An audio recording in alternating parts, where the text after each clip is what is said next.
साहित्यिकांशी चर्चा करण्याचं कारण काय आहे? हिंदी भाषेसंदर्भात देवेंद्र फडणवीस यांना 10 साहित्यिकांची नावं माहिती आहेत का? साहित्यिकांची मुले इंग्लिश शिकतायत, तुम्ही काय त्यांच्या बैठका घेताय?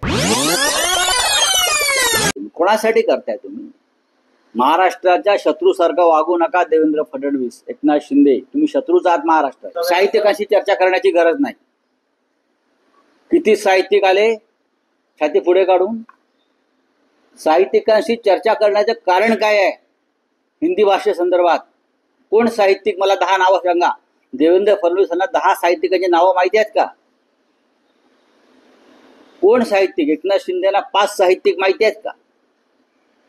साहित्यिकांना जर मराठी भाषेसंदर्भात एवढी चिंता असती तर जो दबाव चाललाय हिंदी भाषेचा, हिंदी भाषेचा, जी लादली जाते त्याच्यावरती साहित्यिक इतक्याला उठले असते. जसा प्रकाश राज तिथे उठलेला आहे कलाकार. कुठे आहेत नाना पाटेकर? कुठे आहेत प्रशांत दामले?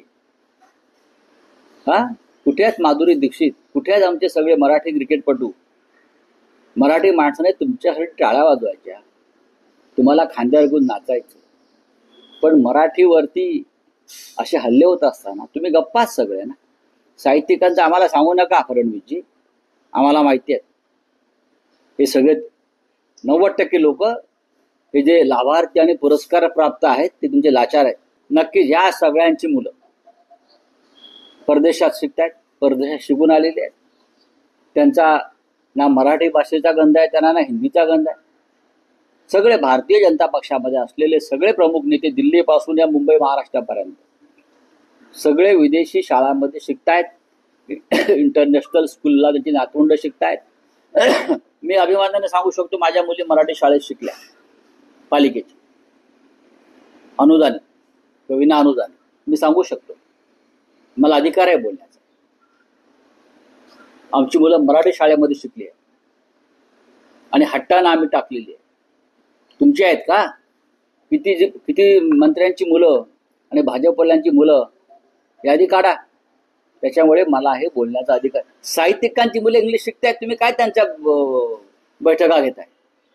म्हणजे तुम्ही साहित्यिक वगैरे म्हणताय ना, त्यांची मुलं आणि नातवंड इंग्रजी शाळेमध्ये आहेत किंवा इंटरनॅशनल स्कूल आणि परदेशात आहेत. आम्हाला शिकवू नका. बैठका घ्यायची गरजच नाहीये. हे बैठकाचे गुराल चाललाय ना, हाच मराठीचा अपमान आहे. तुम्ही मराठी भाषेसंदर्भात कोणाशी बैठका घेताय? मराठीवर आक्रमण करणाऱ्या संदर्भात तुम्ही कोणाशी बैठका घेताय आणि का घेताय? काय गरज काय? राजकारणामध्ये एक योग्य वेळ येते आणि त्या वेळेला सगळ्या गोष्टी होत असतात.